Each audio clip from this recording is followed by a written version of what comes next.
30 years after he first walked down Bootham Road to launch a brand new radio station, John Jefferson is back in town.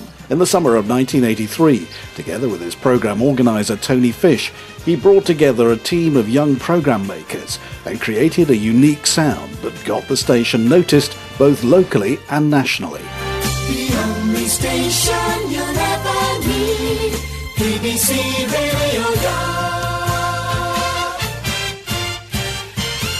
I have the greatest pleasure in the honour, and it is an honour, and knowing that it will fulfil a vital function in this county.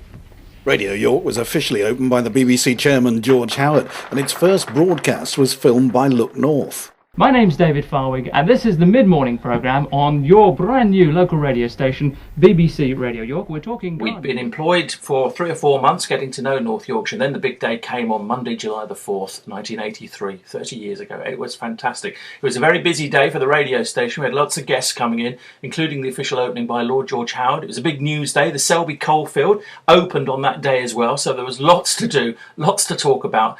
Radio York was a wonderful station, my first real radio job, and we've been there for a couple of months getting to know it, and then the final day came, and it was brilliant to go on here and broadcast to the whole of North Yorkshire. Hello, it's Chris Loveday here from BBC Radio York. Is John Kenny there, please? Theoretically, we ought to have the same appeal for younger couples as we do for older couples, and we hope in the way that we approach our material, our selection of music, that will be able to appeal to perhaps a broader range than other stations have done in the past. From the heart, BBC Stereo Radio York. Hello, this is Jane Bowes from BBC Radio York. For anybody who worked at the station in the 80s and 90s, a visit to the studios now is slightly disorientating. The building is the same, but the insides have changed beyond recognition. However, the memories of that first day are still very clear. Day one was a mixture of the most amazing excitement and anticipation, and also the jitters and of nerves. There's no doubt about that, because one thing that we knew by then about local radio is that you only get one shot at it.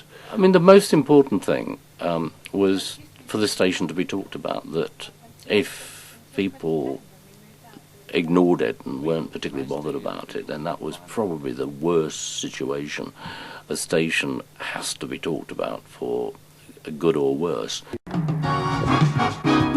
Hello, good morning. It's David Dunning here on BBC Breakfast. We'll be telling you what's happening. And talked about Radio York was. Presenters got in the papers and on national television. Publicity helped keep the ratings high. Chris Choi apparently persuaded us to serialise the Kama Sutra in the early days of Radio York. Comes as a bit of a surprise, and I'm not quite sure how we got ourselves into that position. But while the station liked to have fun, it was coverage of major events, particularly flooding, where Radio York made a name for itself, winning a major Sony Gold Award in 2001.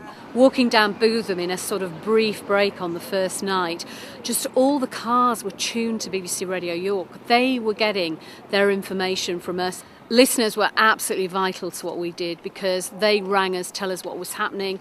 They rang us if they needed sandbags. We were able to tell the emergency services where needed sandbagging. So no lives were lost, but people did lose their homes and lost their valuables and had to move out for weeks on end. It was frightening, it was exhilarating, it made you realise how much you were part of the emergency teams that were providing information to our listeners. 30 years later, the award-winning station is still attracting thousands of listeners and covering the major news events like Lendal Bridge, the NRM and the York Plan. Presenters like Jonathan Cowop and Ellie Fiorentini are household names in the communities where they live. It really brings it home when you welcome the first manager of BBC Radio York back into the building and you realise what you're responsible for as the editor.